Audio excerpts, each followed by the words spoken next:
कन्हैया, एक कंस की नगरी है, तुम्हें बाजार नहीं जाना। जाने दो ना बाबा, दाऊ भैया भी तो साथ में है, बलराम बड़े भैया हैं वो भी तो साथ में हैं, मेरे सखा सब हैं। नंद बाबा ने कहा, मैंने कहा ना दाऊ जी भी तुम्हारे इशारे पर नाचने वाला है, तुम्हें नहीं जाना नहीं जाना। कन्हैया ने कहा जाने दो ना बाबा। तब अंत में कहा ठीक है जाना, लेकिन बाजार की चीज खरीदना मत। कन्हैया ने कहा खरीदूंगा नहीं, लेकिन लूटूंगा जरूर। मैंने कहा ना तू इतना नटखट है, तुम्हें नहीं जाना, तो बाबा आप खरीदने के लिए मना करते हैं।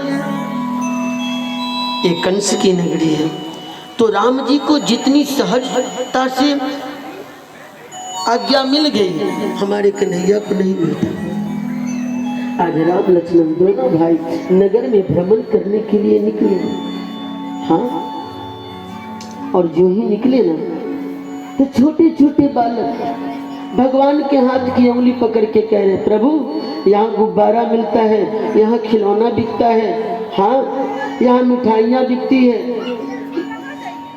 यानी बालक की तरह मन निर्मल हो जाए तो परमात्मा का सानिध्य प्राप्त हो जाता है।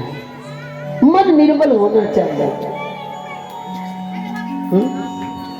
लेकिन जब तक 99 का चक्कर रहेगा, मन निर्मल कहाँ से होगा। अब 99 के चक्कर को पूरा करने में ही लोग पूरा जिंदगी बिता देते हैं। प्रेम से बोले वृंदावन बिहारी लाल की। पूरी जिंदगी व्यतीत हो जाती है, और जब मरने का समय आता है तब विचार आता है मैं तो अभी तक इसी में उलझा रहा, पर लोग के लिए कुछ नहीं किया। हाँ? अब न बनी तो फिर ना बनेगी। तब पछताए क्या होते है जब चिड़िया चुग गई खेत। हाँ? पक्षी जब दाना चुग जाएगी तो फिर पछताने से क्या फायदा। सोचो समझो, उस मार्ग पर चलो। अरे संसार में तो ठीक है, अच्छी बात है, लेकिन परमात्मा ने 24 घंटे का समय दिया है, 2 घंटे का भी तो समय भगवान के लिए निकाल सकते हैं। हाँ? भगवान तो इतना कहते हैं थोड़ा ही समय निकालो, तुम कोई भी काम अपना सारा कार्य करते रहो, बस मेरा चिंतन करना, मन से मेरा नाम लेते रहना, मैं तुम्हारे साथ हूं।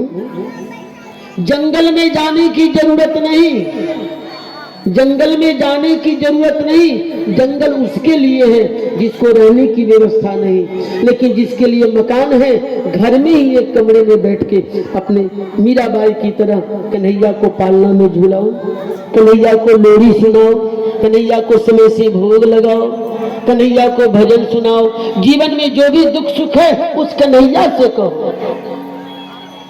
अगल बगल वालों से क्या कहना, कन्हैया से कहो। ध्यान देना, आप घर छोड़ के कहाँ जाओगे, कहाँ भाग, रहना तो दुनिया में ही है ना।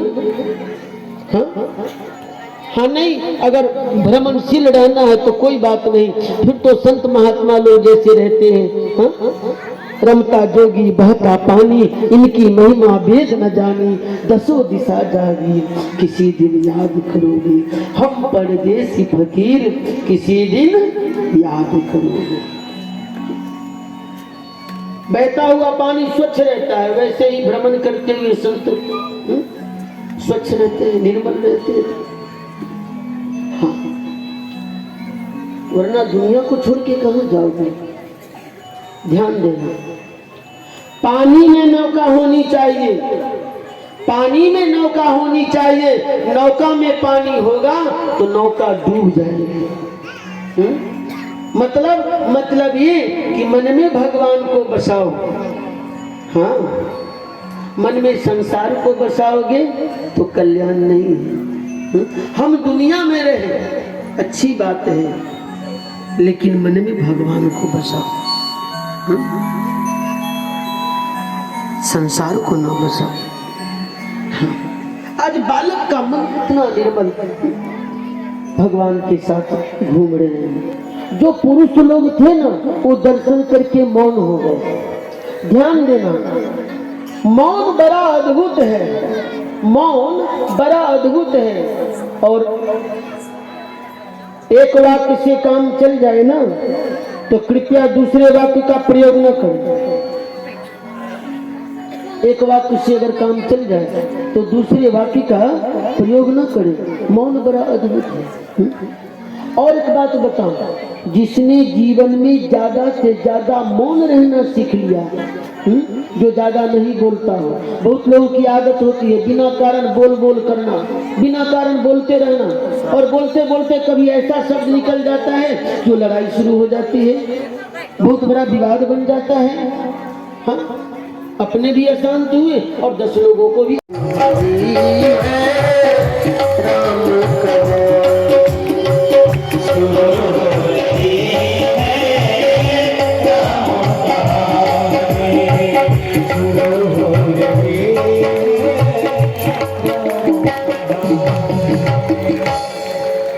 हम लोग चले अयोध्या।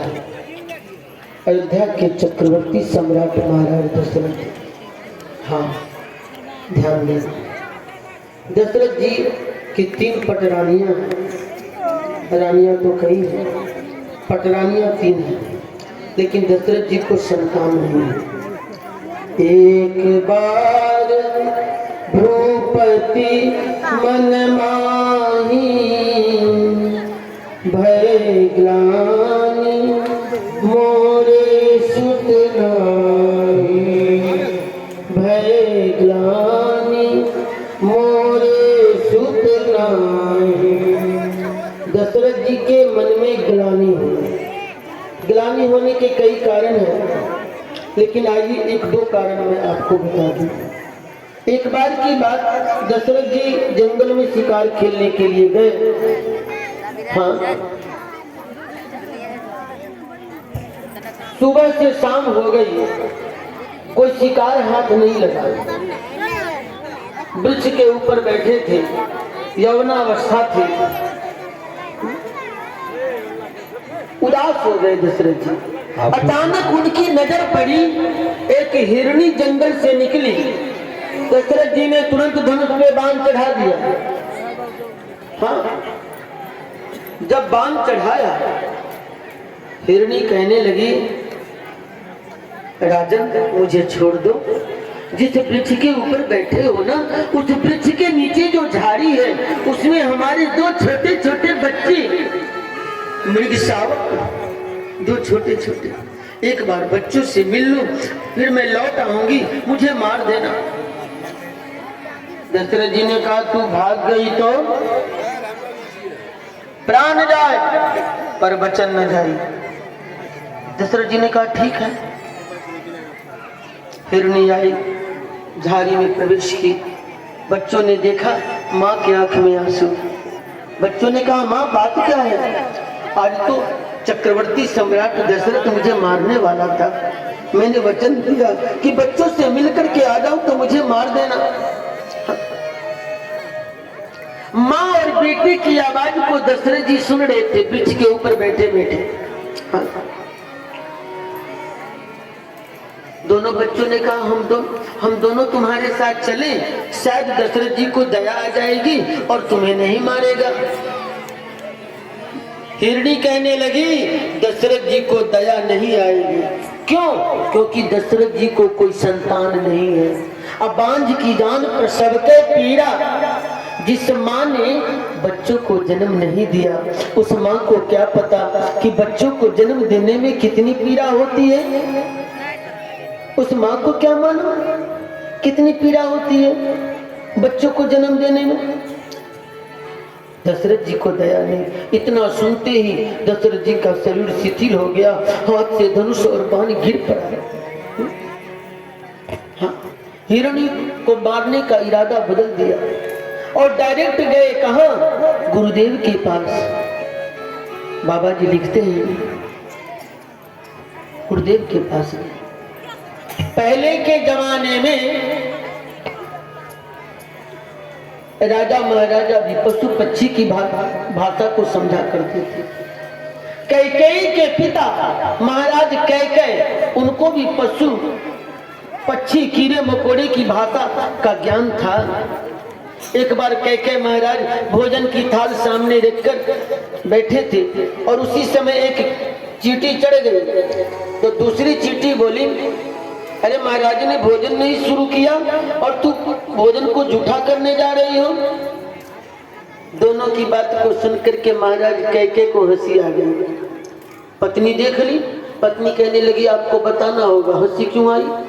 दाल में नमक ज्यादा है, सब्जी में मिर्च ज्यादा हो गया है, नहीं तो भोजन अच्छा बना है, फिर आपको हंसी क्यों आई?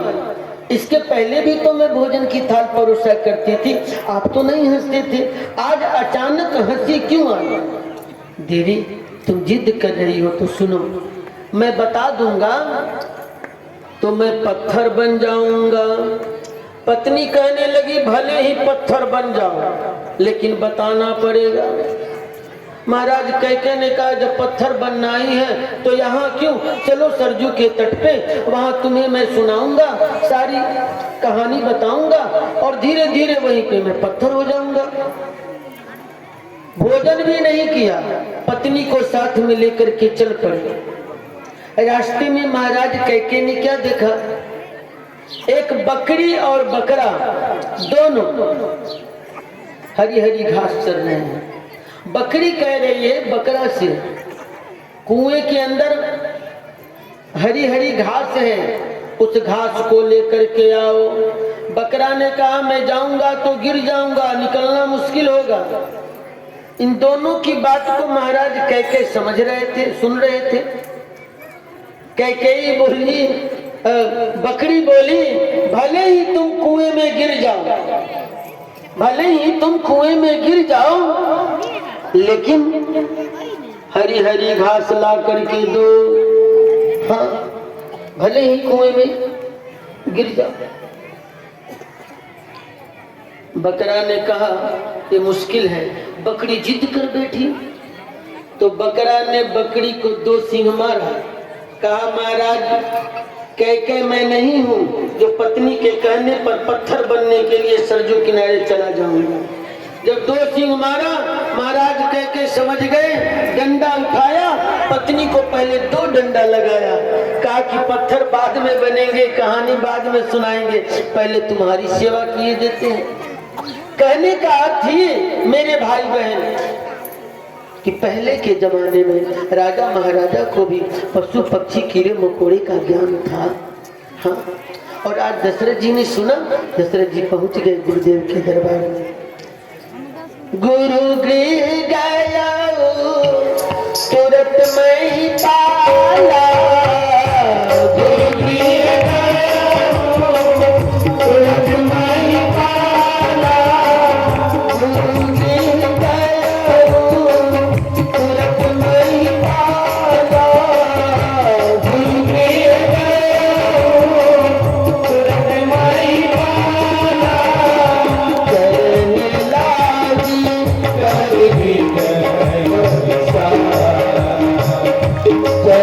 लागी कर भी